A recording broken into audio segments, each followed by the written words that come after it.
So financially, there's quite a bit of a difference there that you've got to have between ownership. More than double. Yeah, that's right. And that changes, obviously, depending on what suburb you're doing this in. Then we have a look at the maths. So on borrowing capacity, for this particular example, what we found is because of this disparity between a mortgage and how they assess renting, that you're actually sacrificing borrowing potential of $398,112, which is a significant amount of money in borrowing potential that you're giving up. So here we're not talking about lifestyle benefits. We're purely looking at mathematics of it and what you could do if you weren't owning your own home, which is, you could easily afford to, get a rental property. So if I'd just like to pause that there as well, Stephen, while we talk about that. $3,908,000.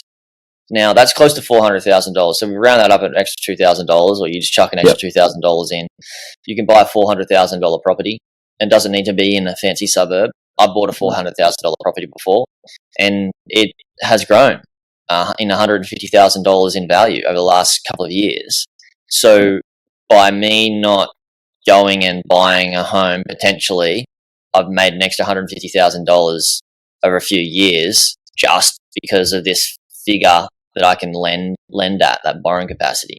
And that's just an example. It might not be the same for every single person, but you can see that when you understand your borrowing capacity and you can put that to work for you versus you working for your money, you can have these other things acquire you wealth without you having to, really slog for it. And that's just an immediate benefit. It actually compounds the benefit over time, because when you're owning the rental property, there's a lot less money that's going to go out of your pocket to keep it going compared to a home, because you're not beautifying it as much as your home. You're not adding extensions to it. You're spending a lot less money on a rental property than you do on your own home. Definitely over a 10-year period of time. So the benefits just continue to grow over time. So we'll have a look at the next page. And so here's an example in Brighton. So this is the area that I moved into in Melbourne. So what you can see here, so this is obviously an upmarket area, and every state has, and towns have the upmarket areas. So an average house in Brighton recently was about 3.4 million, so very expensive. The mortgage I've got here $2 million. Repayments on a $2 million mortgage are $10,420 per month. But when you add the bank's buffer, when they're working out how much you can afford, you actually have to factor in $14,314 a month. And there are plenty of people who are doing this. So it's not pie in the sky sort of stuff. But the median rental in Brighton was $11.50 per week for an average 3-bedroom house. And here's an example there. Actually quite a nice looking house, a 4-bedroom, 2-bathroom, 2-garage house, $11.50 per week. So these are real figures, real properties. You can see above that the Brighton house snapshot, the 3-bedroom medium in Brighton's $11.50. So these are real figures that you can easily rent. Well, not always easily, but you can find a property for that sort of numbers there. I'll jump in. We have a look at the. If that's all right, Stephen. I definitely see, like, once you get over $1,000 a week in rental, your value for money is pretty phenomenal. Like the disparity, like the yields from like a $2 million home, it sits around that 2 to 3%.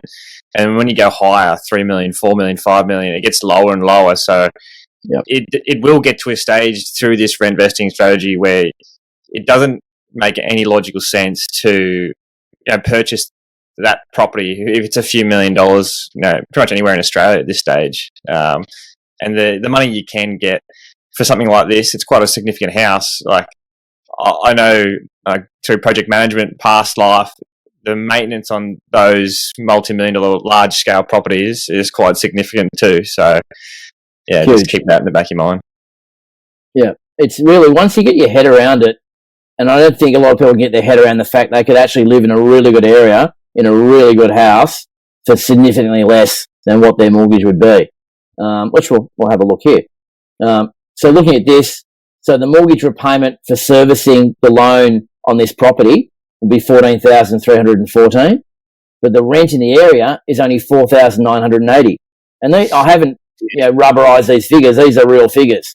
And I actually rented for less in this suburb, but I rented quite a while ago. But the figures weren't that far off.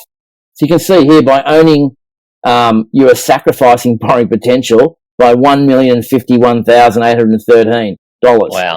Wow. So it's pretty amazing. You could, I'm sure you guys could talk about what you could afford to buy for $1 million. It might be more than one property in different areas and all sorts of things. So Absolutely. Or you could go buy a commercial property for that borrowing capacity. Yep. Yeah. And like Sam was saying, you can see there's a house I put down the bottom there in Montrose Avenue, Brighton.